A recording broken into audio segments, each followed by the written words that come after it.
¿Sabías que comiendo saludable puedes reducir el riesgo de contraer enfermedades y mejorar tu calidad de vida? Comer sano puede prevenir, retrasar y manejar enfermedades cardíacas, diabetes, obesidad, colesterol, osteoporosis y muchas enfermedades crónicas. Una dieta balanceada, una buena nutrición, llena de frutas, llena de verduras, proteína, grasas sanas no saturadas, poca sal y limitando nuestro consumo de azúcar te permite tener una buena salud. Come el arcoíris de frutas y vegetales, come diferentes colores cada día. Estos te ayudan a obtener los nutrientes esenciales que el cuerpo necesita, vitaminas, minerales, fibra y antioxidantes. En la naturaleza existen plantas, hierbas, especias, frutas, verduras y más creado para ti, para que estés sano. Hay alimentos que especialmente nutren nuestro cerebro.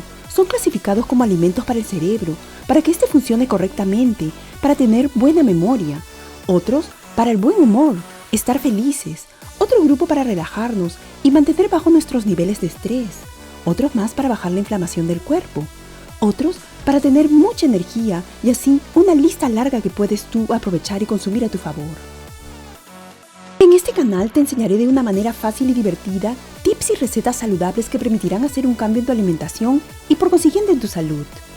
Si quieres sentirte más enfocado, lleno de energía, tener un buen peso, reducir estrés, dormir mejor, sentirte optimista, positivo de la vida y vivir más años entre otros beneficios, en otras palabras, permitirte tener una salud óptima, entonces haz un cambio en tu alimentación hoy. Tú tienes el poder de escoger. Sigue mis recetas y tips y dile no a toda esa comida empacada, ultraprocesada que solo daña tu cuerpo y te enferma. Deja de comer la comida equivocada. Hazte responsable de tu salud. Está en tus manos mejorarla. La comida sana es poderosa.